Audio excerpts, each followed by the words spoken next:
Hey guys, I'm Alex. And I'm Amber, and this is True Crime and Chill. Supernatural style.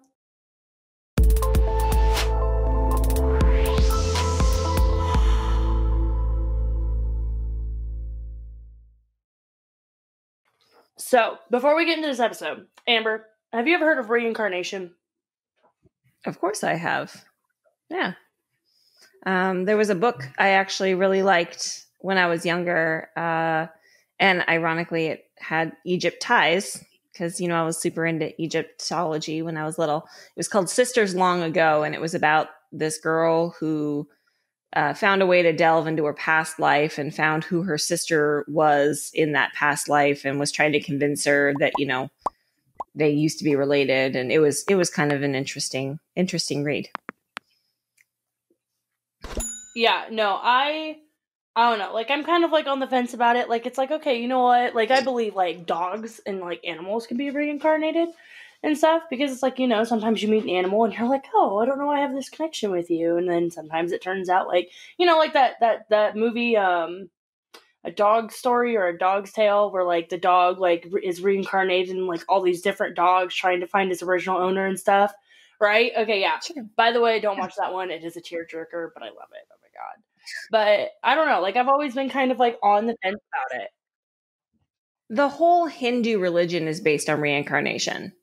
Mm-hmm. I think it's the Hindu religion where you're, depending on how you lived your life, the next time you're reincarnated, you either are reincarnated as something better or something worse. I don't think it's Buddhist. I think it's Hindu. Hinduism, reincarnation is an illusion caused by the ignorance of true reality of self. In Buddhism, it's rebirth. Rebirth is a natural phenomenon that happens to the mind stream caused by desire. So basically, in Hinduism, it's not exactly a good thing, but in Buddhism, it is. But in Buddhism, it is. Huh. Okay. So, the more you know. Yeah. The more you know. Okay, so this case this week is just a little bit of a doozy when talking about it. And honestly, if I didn't actually like look into other cases of it, I probably wouldn't have believed it myself. But it's actually a big story about reincarnation. Well, let's get into it. Okay, so our story does start a little bit before the Pollock twins are born, which is what our story is about. It starts with their father, John Pollock, who grew up in Bristol in the 1920s, I believe it was. He was actually originally raised in the Church of England before converting to Catholicism. Though John was very religious, he did believe in reincarnation, something that is frowned upon in most religions, especially Catholicism. Most Christian religions. He was Yeah. Well, he was actually quoted in an interview after everything had happened with his kids saying, I would pray to God to show proof of reincarnation, proving that I was right over the priests. John Pollock eventually married Florence, who had actually become Catholic for him as well. In 1946, the couple so I have gotten conflicting reports about this. So there's reports saying that the couple had sons before this daughter and stuff, or that there was conflicting reports that their two original daughters were their only children and stuff. But if they did, this was like if they did have children beforehand, this was their third child and first daughter. But obviously, almost all reports that I have looked at has focused on the Pollock twins and their previous sisters and stuff. So they actually had their daughter, Joanna Pollock, and in 1951, their second daughter, Jacqueline, was born. Though John and Florence were both very caring parents, they did have their own grocery and milk business that caused the girls to be raised mostly by their grandparents. Though the girls lived away from their parents, that didn't diminish the bond that they had. Joanna actually liked to mother Jacqueline a lot, and honestly, the younger girl didn't really mind at all. They would put on small plays. They would do each other's makeup. They like brushing their dad's hair. They like to be little girls and stuff. Just like to play. Though Joanna would often have premonitions about her not growing up, at times saying that she would never be a lady. That's interesting. Did she mean like she would never be like a feminine woman, or did she mean like she identified more as a man, or... I could never really like find more like in-depth stuff on it, but I don't think it had anything to do with that, like whether or not she identified more as like a man or if she was just not going to be a feminine woman. It was literally, I'm not going to grow up. Like, I'm never going to be like older. and stuff. And Okay. there were some like interviews and stuff that Florence did afterwards, saying like, she would say these things and she would just kind of be like, "Oh, that's not true, honey. Like, you're gonna be a lady and stuff." And like Jacqueline would just and I'm not and Jacqueline would basically say the same thing too. Like sometimes, like, "I'm never gonna be a lady." And so it was just kind of weird. But at the same time, like, the parents just kind of like brushed it off a little bit because, like, they were just they were girls. They were little kids. What little kid hasn't said a weird thing or two when they were growing up? It's totally true. Yeah. Like what little kid hasn't said something that's like, "Oh, you know what? Maybe I should look into that." But then you're like, "Maybe not," and stuff. And so I mean, but at the time, like, John was still very much like, reincarnation. Reincarnation is a thing. Reincarnation is a thing. So he did take what Joanna would say and be like, "Well, maybe that means like something's going to happen to her soon." But Florence, obviously, being their mother, never really wanted to like hear that, which is understandable. so, but I mean, they just kind of they had a pretty normal childhood. They played with each other. They had fun. They had friends. They basically they lived mostly with their grandparents, like I said, who they had a very close relationship with them. It's not that they didn't have a relationship with their parents, and it's not like John and Florence were really bad parents. It's just, they ran their own business. So, I mean, so it really wasn't all that big of a deal, but back then it may have been probably not that great looked upon. Now, Mhm. at age 3, and some of these I'm going to be talking about are good to like know for later. At age 3, Jacqueline actually fell into a bucket. Okay. The accident actually caused a very noticeable gash on her forehead over her right eye, like near the root of her nose. So the scar Mhm. was very noticeable in cold weather, because I don't know if like you have any scars on your body, but I know like I have one on my arm from when I broke my arm, and when it's cold out, like you can clearly see it and stuff.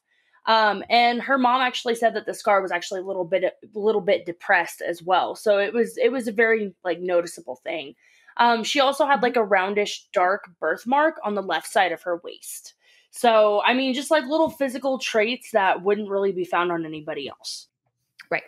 Things that made her her. Yeah, exactly. So like I mean, like just little physical traits that like just wouldn't be found on anything else, but also wouldn't like be a huge thing to anybody else either. So, but they're also just physical traits that like people should pay attention to. So, in May of Sure. 1957, the girls were 11 and 6 respectively. They were still living Mhm. between their grandparents and parents' house in Hexham, England, but were actually doing really well. On May 7th, the two girls were actually walking to church with their friend Anthony when they were struck and killed by a car that hit them. The girls died instantly at the scene, but Anthony had actually died on the way to the hospital, and he was only 9 years old, so he was in between both girls' ages. It turns out that the woman who actually hit them was a woman who was high on painkillers and had alcohol in her system. It came out later that she had deliberately hit the three children due to the fact that her own were being taken away from her. So her own children had been taken away from her, and so she had went out and she had gotten. I couldn't, like I said, I could not find a lot of articles pertaining to the accident, pertaining to the family. It was literally just about the girls, the twins and stuff. And so um she had like deliberately hit her own children, like hit these children, because she was just so distraught over losing her own. So now that That's woman was terrible. eventually convicted. Well, yeah, no, and it really is, honestly. But the woman was eventually convicted, and like I couldn't find anything pointing to like where she went or what happened to her. But after the girls died, Florence basically shut down. Like she really took all their memories and feelings and any kind of like belongings related to the girl and just kind of shoved them away in her deepest thoughts and refused to speak or talk about them. John, however, chose to keep them at the forefront of his memory, talked about them all the time, and even had a dream that the day they died, they were in heaven. Which honestly, like I've had friends who have lost children, and they have all kind of dealt with it in a completely different way. Like my good friend, she really wanted to keep her daughter's like memory at the forefront and everything, but like her husband like never wanted to talk about her, and is just now like recently like being okay with pictures of her being around the house and stuff like that, and like seeing her stuff and everything. And so it's like parents really do grieve differently when they lose a kid. Right. And that's a thing that has come up in in different episodes of our podcast, because some of the stuff we're dealing with sometimes is the death of a child, and how Yeah. the way that they handled the grief was sometimes an opening to whether or not they were responsible. So, Yeah, exactly. And and I'm pretty sure like these like this was back in like, the 50s. So it's like back then like people let their kids walk to school and walk places by themselves and stuff. And I mean, it's not yeah. like they were young. Like the oldest daughter was 11 years old. I Right. remember at 11 years old I was riding my bike around the neighborhood just hanging out and stuff. Like Yeah. it's not like it was like an accident where it was like, oh well, they stepped out into traffic and this car hit them. Like, no, this lady like deliberately ran them over and stuff. And Right. so but Right. that also brings in like how parents like grieve differently, because you got Yep. these parents who basically are on two opposite ends of the spectrum, and one keeps talking about their kids and the other one is just like, I don't want to talk about it. And then you have this other parent who killed three other children because hers were taken away. And I'm not Right. excusing it at all. I'm not saying that it was like a good thing to do. Nope. I'm just saying like it is a way that she It did happened. grieve, and unfortunately, it really was not the way to go about it. Oh, obviously. There's much better ways. Yeah, But also, I mean, sometimes the death of a parent or the death of a kid is what triggers yeah, I mean, that's what triggers some serial killers. And I mean, we could go on oh about yeah, that for like ever. oh yeah, oh god, So yeah. There's so much out there that like that could trigger like a lot, like a few like serial killers and stuff that I've looked into. It's like the thing that they'd be asked, like, well, what pushed you over the edge? And it's like, oh, well, this person died. Or like serial killers who target a specific type of person. Like the reason why they mhm, start doing that is because the object of their thing, like desire, hate, like anger, stuff like that, died. And so they're trying to exactly. recreate that person so that way they can go after them. So yeah, it's weird how the human brain works. It really is. Yep. But Yep.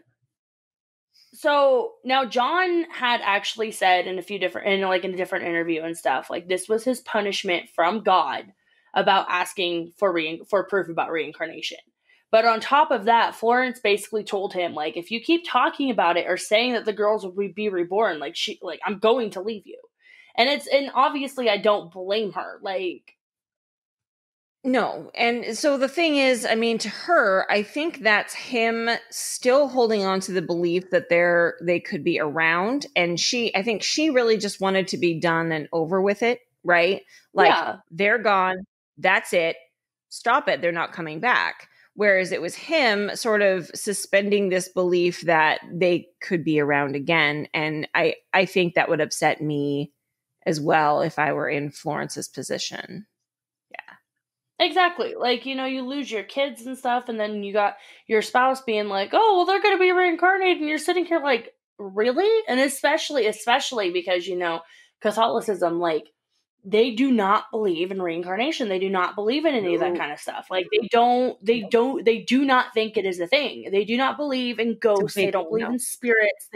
They believe that when you die, you go to heaven or you go to hell. It's one of the two. Right. Your spirit does not come back in another person's body. Now they do believe that maybe you may have some like characteristics of somebody in your family, because there's Yeah. so many reports of like grandchildren, like great grandchildren, having like characteristics of their grandmother that they've never met before and stuff. So I mean, Right. like they're like, yeah, that could be a thing, because family habits, family traits, stuff like that. But they definitely do not believe that Right. a whole person is going to come back in a different body.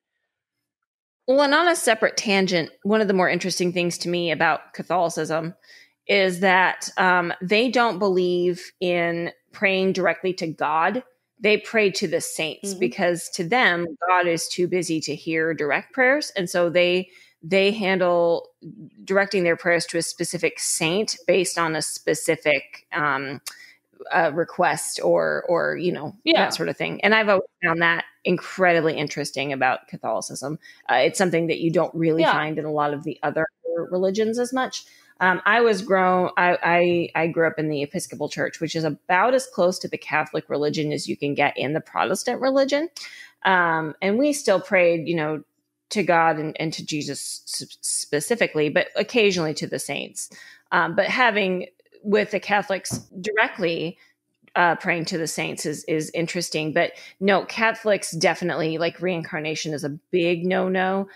Yeah, and same thing with ghosts and spirits. Although they do believe in, in demons being around, but not ghosts. So Yeah. yeah. Yeah, no, I wasn't really like, okay, so I was kind of raised in religion. Um when my dad was actually married to my stepmom, I went to Bethany Pentecostal in town and stuff. Mhm. Yeah. And yeah, and so I went there from, oh gosh, I think I went there from like 6 to like 15, I think, and stuff. And Mhm. like the main reason is because my stepmom at the time, she had owned a diner and stuff. Like her family had owned a diner. So like everybody from that Mhm. church knew my stepmom because they would always go and eat like lunch after church at her diner and stuff. And so, Mhm. like, I was raised in the Pentecostal, like, religion. And I just remember, like, I really wasn't a fan of it. Like, I was told I was going to go to hell at, like, 12 years old for reading Harry Potter. And I'm like, Oh. excuse me? And then I remember, like, one of my old friends from high school, her family, it was when I started hanging out with them, like, I think, like, my 8th grade year and stuff. Like her family, I used to start going to church with them at a Baptist church in town, First Baptist. Mhm. And that one I Yeah. actually really enjoyed going to and stuff because, my pastor was the one that was, in line with us for the Harry Potter movies. He was in line with us for the Twilight movies. He was in line with us Right. for like all these movies that, like, and like books and stuff that I grew up being told, like, no, these are bad. If you look at those, if you read those, you're going to hell. And I'm sitting here like, wait, what? And I remember he told me, he was like, it's not about like, he's like, they're fantasy books. That's all they are. They're fantasy books. You're not going to sit down and try to perform witchcraft or like think you're a vampire one day. He's like, if people Right. do, but he's like, that's a whole other subject. But he's like, they're fantasy books. They're meant to entertain you. And as long as you're not putting these above what really matters, then at the end of the day, you can enjoy them. I was like, oh, okay, that's a good Right. thing. And wasn't that was the church where you had your mother's funeral, and Yeah, so that was actually a so it church was where I at had the my same mother's funeral, and pastor? so that was one of the well, and that's one of the reasons why I like that church a lot is because my pastor, he no clue who my mom was. Like, I think he met my mom once when she came to a Christmas Eve service and stuff. He had no clue who my mom was, but as soon as I found out what happened, I reached out to him and he said, "You are more than like welcome to have it here. You're more than welcome to do this here." And like my mom's side of the family isn't exactly like the most subdued side of the family. I love my mom's side of the family. I do. I love my aunt and I love my uncle and stuff. And I love my cousins, but they're very much not subdued. And in some of their eulogies and stuff, they said they weren't exactly like you were there. And whatever. He just kept moving on. And then when my grandma died and I reached out to him and I was like, "Hey, this is what's going on." He was like, "Again, you're more than welcome." And like my grandma Right. was well known at that church. Like when she moved in with us, Sure. she wanted to go to a church, so I introduced her to it and everything. And she was very well known at that church and everybody loved her. And when the funeral Mhm. happened, she like everybody kind of pulled together and like did this really nice thing for her and stuff. And so and that's why I still like him. Whenever I go home, I try to go on Sundays and stuff, so that way I can see him and everything. But my aunt um actually grew up, I think, in a Baptist church, and then she switched to Catholicism. So her and I have not conflicting views, but we definitely do have different views. But it's nice to like talk to her and be like, "Hey, what are your thoughts on this? What are your thoughts on that?" and Right. everything. But And this especially is with why this, it's stuff like this, though, that so I bartended for a number of years, and there's a standing rule as a bartender, that you don't talk about politics and you don't talk about religion mhm. in the bar, because there's always varying degrees of belief in both. And when people are And there's under always the going to be someone influence, that pushes it too far. right. So anyway, speaking of pushing it too far, it sounds like John was pushing this far enough to where Florence was getting upset and told him to stop. Oh yeah, no. And I mean, in different interviews that I found about it, Florence was like, "Look, if you don't stop, I will divorce you. Like, we will end this right now. I do not care if we are in the Catholic Church, because the Catholic Church doesn't believe in divorce. They do not. They do No, not believe in divorce. If especially you not get then. It divorced wasn't and do not have until No, they it still was don't. actually not legal for women to leave their husbands unless it was an extreme circumstance until I think the 60s. Yeah. Yeah, no, So, but like, and then this is also in England too. So this isn't here in America where we kind of were Mhm. a little bit more further advanced with that. But like with Yeah. like my aunt and I were actually just talking about that. Is she's like, they don't honor divorce if you don't get it annulled through No. the church. She's like, so like In fact, that her and her husband were divorced.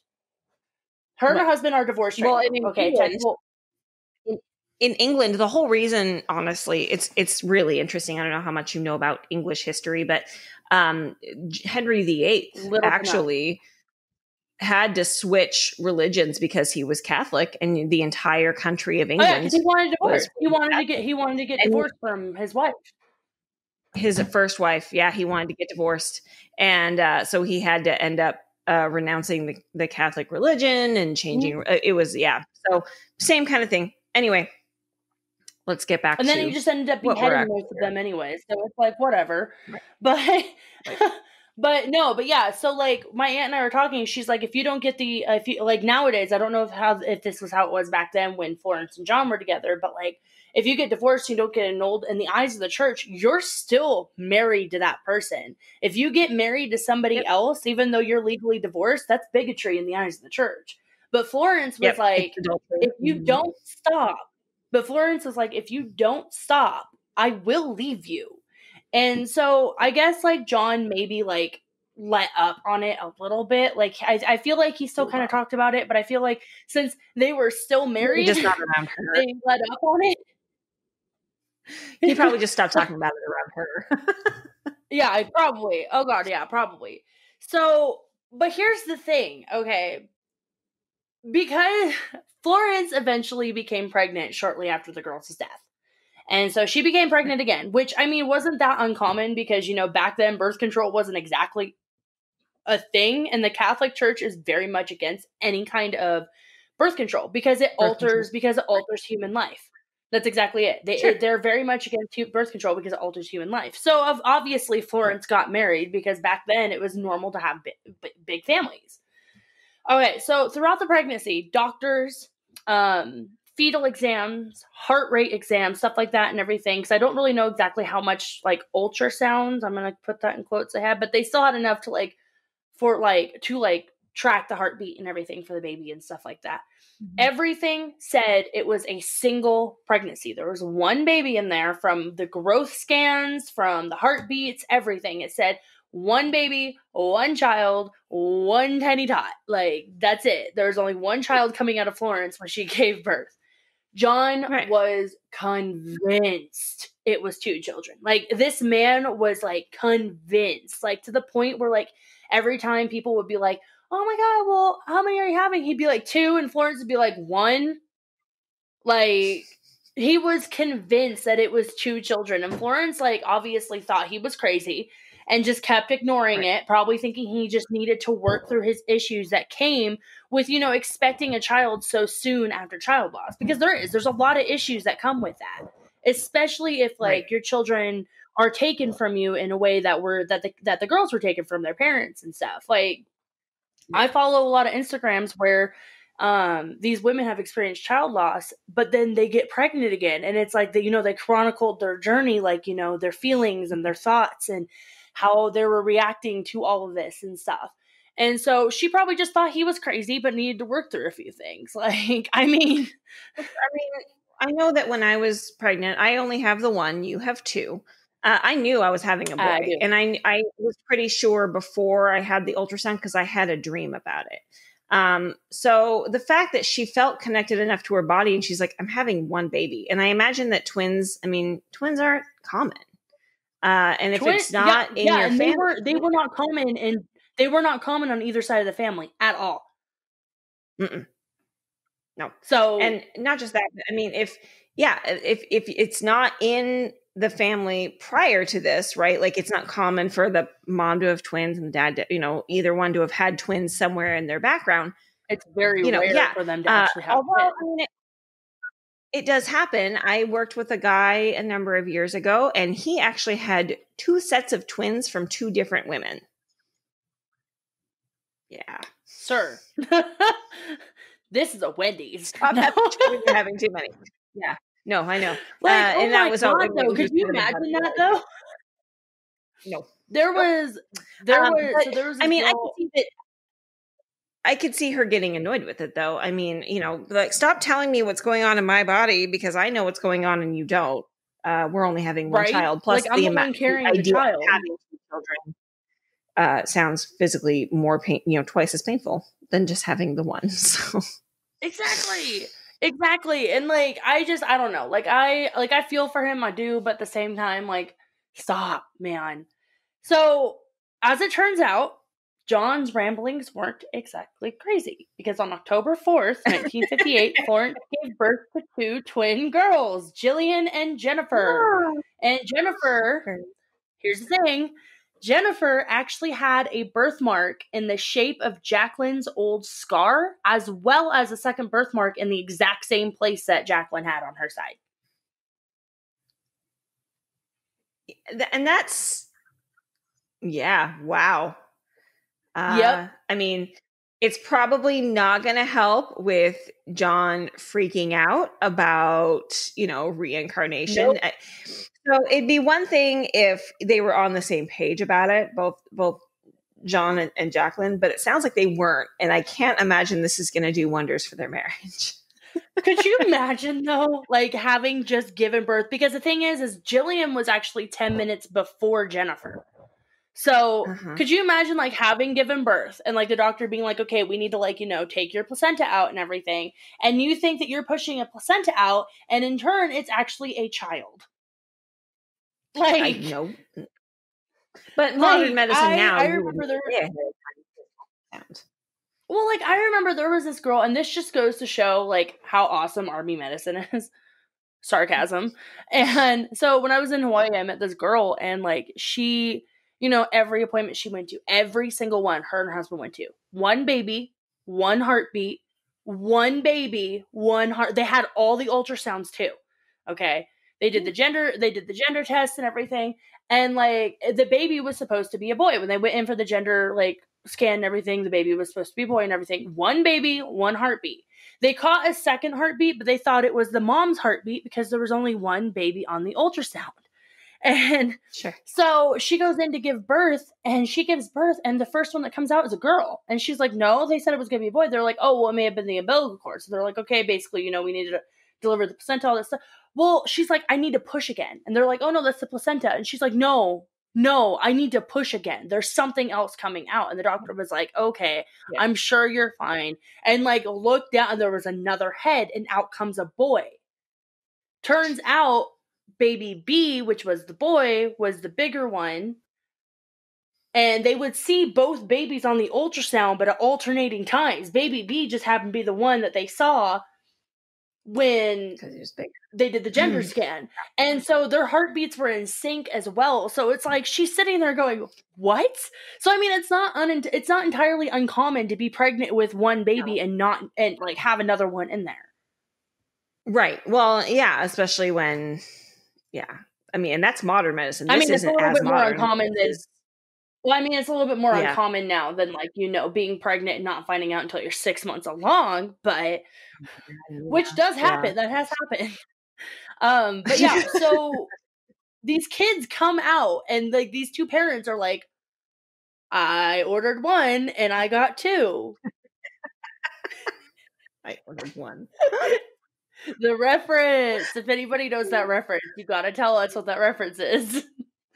But yeah, so like these parents are like, I ordered one and I got two. And so now they have these like twin girls. Okay. Like these twin girls after her husband had been like ranting about it for months. Like, she's pregnant with twins. There's two babies in there, blah, blah, blah, and everything. So Florence is probably now thinking, okay, well, you know what? It's probably just a very strange coincidence. And most people would brush it off as that. Probably isn't though, right?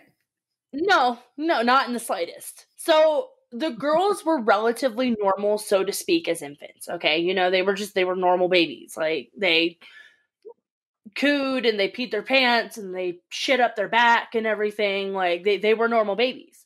When they were 3 months old, the parents the parents actually ended up moving them to the town of Whitley Bay, which was east of the hometown, which is Hexham. Now, most likely they moved because they wanted a fresh start from all the chaos, because, Florence had her husband going around town being like, it's going to be twins. And then turns out it was. And so they probably just wanted to get away from all the chaos and everything. And, but however, as the twins grew up, they started describing like their old town in detail. And I mean like actual detail, despite never having actually grown up there or even really visiting. So between the years of 3 and 7 years old, twins made a startling number of like memory recollections that would line up with Jacqueline and Joanna. Not just things that kids would say in general, but like actual memories that the other girls had.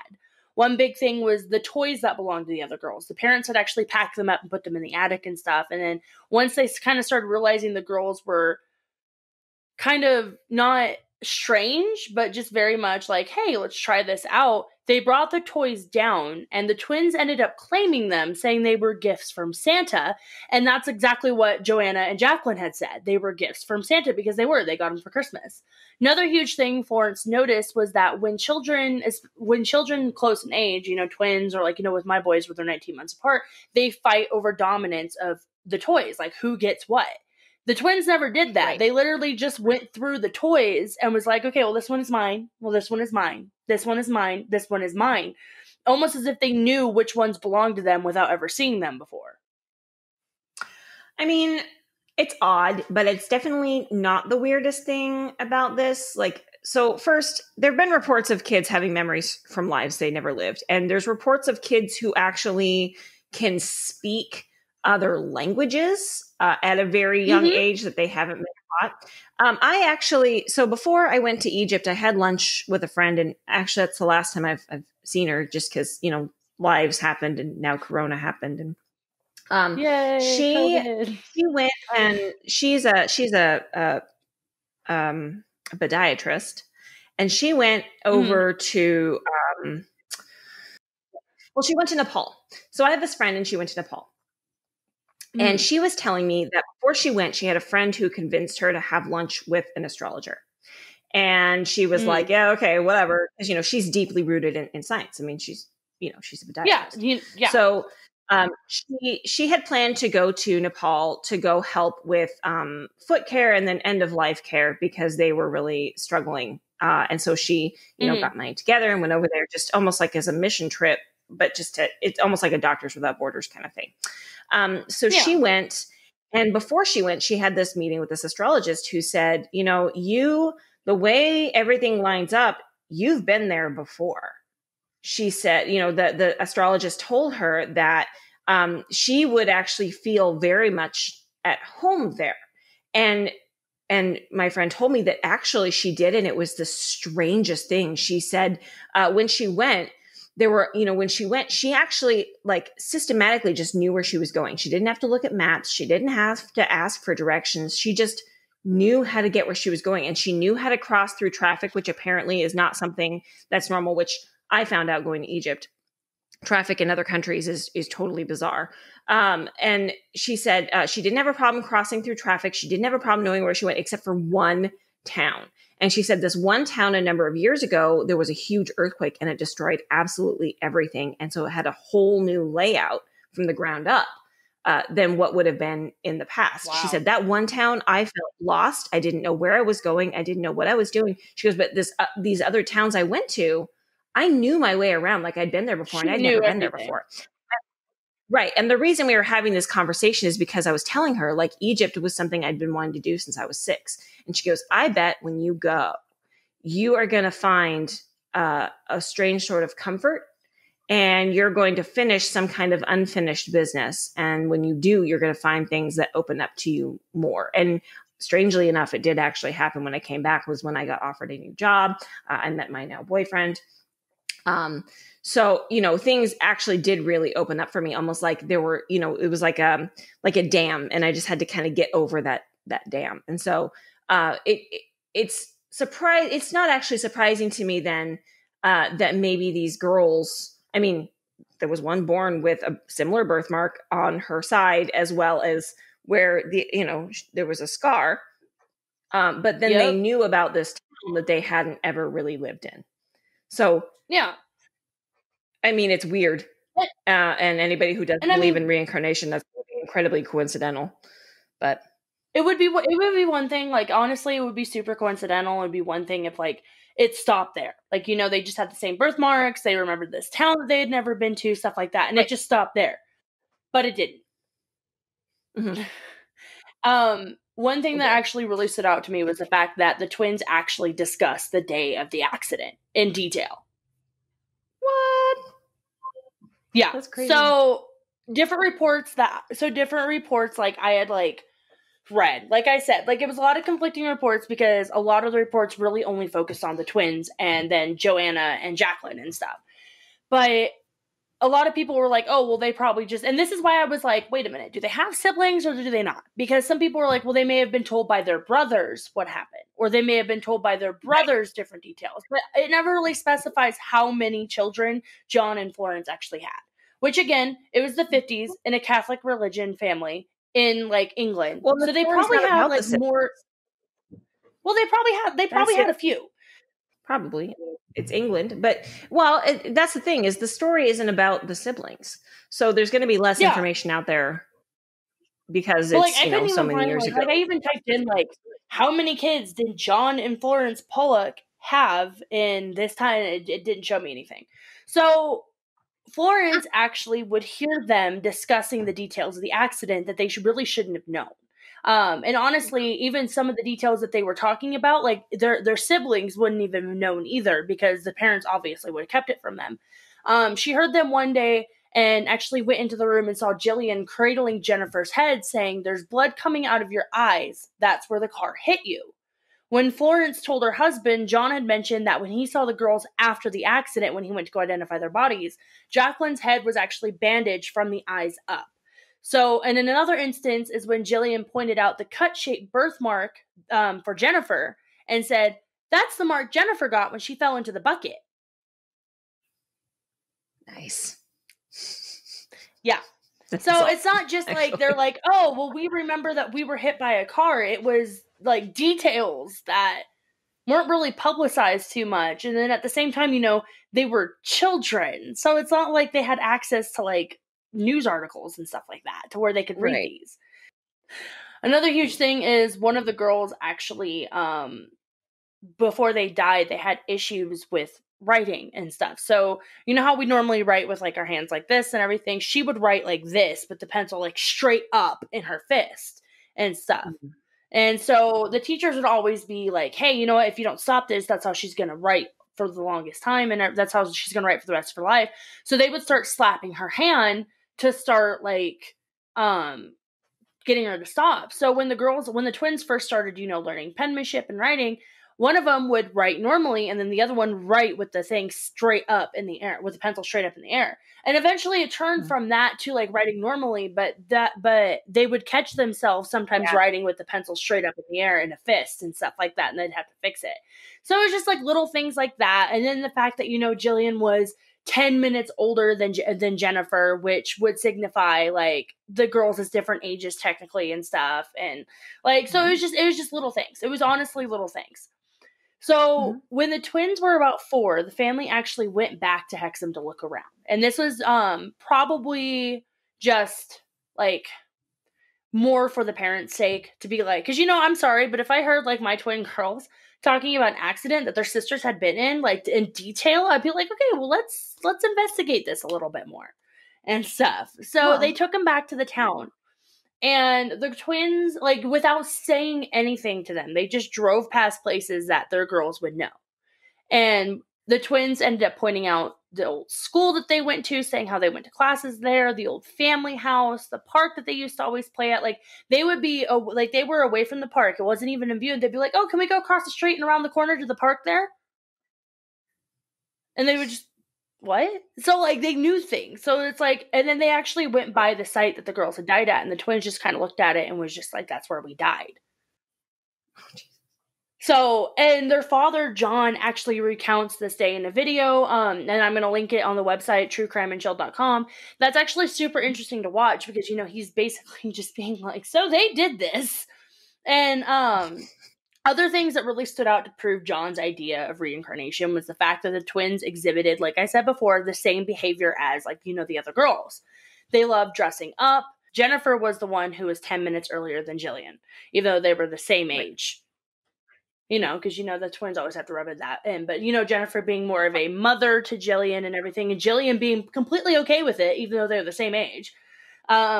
Sharing a shared fear of cars actually is a huge one. And, you know, that could be attributed to the fact that their mother was probably, like, super, like anal about them being around traffic, which is understandable, but that also is backed up because they were in an alleyway one day and a car backfired. And the girls all of a sudden cowered together and screamed, the car is coming for us.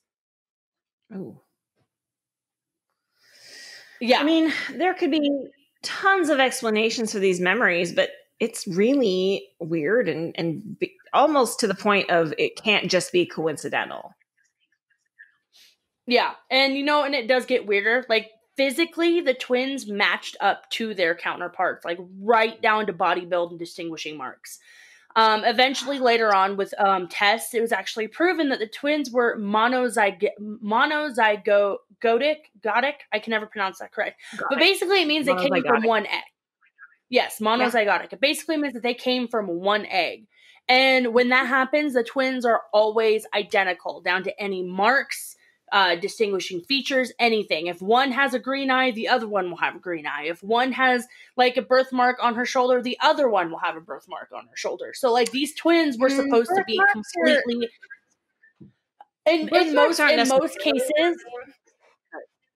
in most cases, yeah, for that type of twin, when they come from one egg instead of two, because so usually when you get twins, you get the twins that come from two, like there were two eggs that were fertilized by the same sperm in the mom's stomach. That is the most normal case of twins. They usually always come out looking identical. However, there's always like little tiny characteristics that once you get to know them a little bit more, there's always something else. Like Mary-Kate and Ashley is a huge twin set right now. Okay. Like they were huge. Yeah. They looked identical they looked identical when you just looked at them, but one of them was actually taller than the other by like a few inches. One of them actually has hazel eyes instead of green eyes. One of them actually has left-handed, one of them is right-handed. Yeah. Yeah. So, you know, there's different distinguishes. But when it comes down to it's the same egg, like it's the same egg, 9 times out of 10, those babies are perfectly identical. Like unless you're dressing them in different clothes, it's very hard to tell them apart. And sure. I had when I was in elementary school, I had a set of identical twins in my class. And their moms would always, I remember their mom would always send them in, one would wear purple and one would wear pink. So the teachers would know which one was which, because the girls never wanted to be separated, obviously. So they couldn't put them in different classes because it's like, you know, but so like literally everything down to like their pencils were color coded, purple and pink. And I actually went over to their house one time, and they shared the same bedroom, and one side was purple, one side was pink, and it was color coded. And as they got older, they eventually, like, you know, they changed their colors, and it was easier to tell them apart because of that and stuff. But like they were literally identical. So it really baffled scientists, especially that one twin had these distinguishing marks on her, but they came from one egg. They're like, it's not impossible, but it is extremely rare. Like extremely rare. It was very, like, I think I only found one other case where that actually happened. But again, like, you know, they weren't technically reincarnated twins, so there really wasn't much out there on the subject. Right. But it's just weird because, you know, like you read about this and you're just like, okay, and it'd be one thing if like one of them had a birthmark like on her arm and one didn't. Like, it's like, oh, okay, well, maybe there might be something there, but she had the exact same marks. And I'm sitting here like, that's so that's weird. Like, could you imagine being their mom and like seeing this?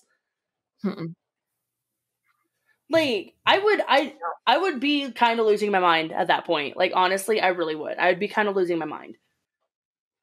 Well, yeah. And like, there were things that like I don't even know. Like, there were things that like Jillian remembered that Jennifer didn't, because sometimes the girls would have their own separate memories and stuff. Yeah. Because, you know, they weren't always around each other. Like Jacqueline, No, like they were Jacqueline and far Joanna weren't apart always around each too. other. Yeah, so one of the girls would have memories before the other girl was actually born and stuff. Now, once the twins reached the age of 5, between 5 and 7, all memories basically started to cease. The girls kind of grew up not really remembering most of what they had originally remembered. Almost all the memories from Jacqueline and Joanna were gone. And a lot of experts that believe John and Florence and everything, that these twins were actually reincarnated, they believe it's because at this age, especially because, the youngest daughter was 6 when she died. Like that's where the memories stop and stuff. So it's like they don't really remember what they had remembered when they were kids. John and Florence actually never sat down and told them about their sisters until they were much older. So they didn't know about Jacqueline and Joanna from the beginning. Once the girls started forgetting past memories, the parents never really brought it up again. Like once they started forgetting little things about the girls and stuff, they would just stop talking about them, because obviously they probably just wanted to see if it would go back to normal. It was almost as if the memories and the connection went away because, like I said, their counterparts had died around this time. When the twins were older, they were actually interviewed and said they really don't remember much of their childhood when all that was going on. They were actually a little bit skeptical about it, but they did believe their parents, saying oh, well, if they're saying that we did this, and we probably did and stuff. But it wasn't just their parents who were saying that, it was their grandparents and siblings and stuff like that. Other people who witnessed these kids doing this. Jillian did say that she actually did remember some visions of playing in the sandbox at a house in Wickham, even though she'd never been to the house a day in her life. So, you mean yeah. Hexham? When they got older, they got interviewed and they were just it could be possible, but we don't remember any of it. And and that's true. It said that when we're born, we have the world's plethora of knowledge at our fingertips and stuff. We know everything. But as we grow up, our brains mature and develop, and we kind of forget all of that and stuff. That's why you don't see a lot of people with genius high IQ scores out there, because a lot of people, it kind of shuts off part of your, you kind of just shut off part of your brain as you're growing and stuff. There's a whole thing out there where babies know the answer to life and the universe and stuff, but as they grow up, they don't really remember it because it's not something that I think the first cognitive memory I have is 4, maybe 3. Maybe 3. I don't even know if it was actually 3, but but it's not even a full memory. It's flashes. I'll smell something and it'll take me back to a memory that I don't even remember that I had. Right. It's insane. Right. It's absolutely insane. This guy chewed some gum in my old work office and it flashed me back to high school. Because an ex I used to date chewed that gum all the time. All the time. Yeah, smells are a big trigger. That's why they try and use a lot of smell and sound therapy when people have memory issues. Yeah, that's normal. I remember, well, because grandma had, my grandma, she had, my grandpa too, actually. They both had memory issues. It wasn't Alzheimer's, but it definitely was dementia and stuff. So, grandma would, she would say something and we'd be like, no, grandma, it's this. And she would be like, well, I know that. And I'm like, okay. I know that. Alzheimer's, dementia is actually just a symptom of Alzheimer's. But it's a symptom of many things. So it doesn't have to be Alzheimer's. I don't believe either of them were actually ever fully diagnosed with Alzheimer's and stuff. I just know that they did have, but when you get older, but you do lose a lot of your memories. But she would have trouble remembering sometimes if she had coffee that morning. But then she would see something, or she would smell something, or I would say something, and she could tell me about what her and her brother Gordy did when she was 15. And that's also normal in dementia, actually. You start having reverse, you start losing the most recent memories, but you keep the older ones. Yeah. Yeah, it was actually kind of funny though, because I remember I came to visit one time and I didn't have my kids, And I was talking to her. I was like, yeah, no, Grandma, Bentley's getting so big. And like, she always remembered who my kids were. But she always was like, I really wish you wouldn't have kids so young. And I was like, Grandma, I'm 27. And she's like, no, didn't you have them when you were 17? I was like, no, Grandma. So like, she always really did see me as kind of like a little bit for like, because like she moved in with us when I was in 10th grade. She moved in with us when I was in 10th grade because she was having breathing issues and stuff like that. So they eventually just moved her from Montana up to Washington with us so we can keep a better eye on her. And for the longest time, she was fine. And then probably about my senior years when she started kind of losing her mind, not mind, but just definitely her memory a little bit more and stuff. And sometimes she would forget where she was when she would say things. And I'd be like, Grandma, you can't say that here. Or like, Grandma, and stuff like that and stuff. So, but like people like look at that and like look at that and then look at these twins and go, well, it's easy to remember like past memories when you're prompted, but at the same time, if the past memories aren't completely yours, is it really that easy to remember them? Right. Like, if these girls are reincarnated, then they really could be Joanna and Jacqueline, but at the same time, it's still not technically their memories, if that makes sense. Mm-hmm.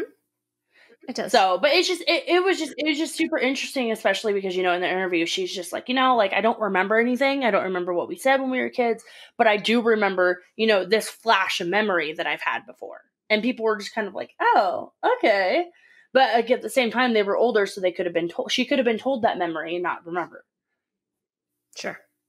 Yeah. But it's just super interesting. It really is. And there's a lot of like in-depth detail about it and stuff. But like, are reincarnations a thing? Like, are the Pollock twins actually Joanna and Jacqueline? Or were their parents so overcome with their grief that they actually decided to just cling to the last possible hope that kept their girls alive? Thank you for listening to True Crime and Chill. For more information, including case notes, photos, and sources, visit our website at truecrimeandchill.com. You can also stay connected with us on social media. You can find us on Facebook, Twitter, and YouTube. Look for new episodes from us each week on Tuesdays.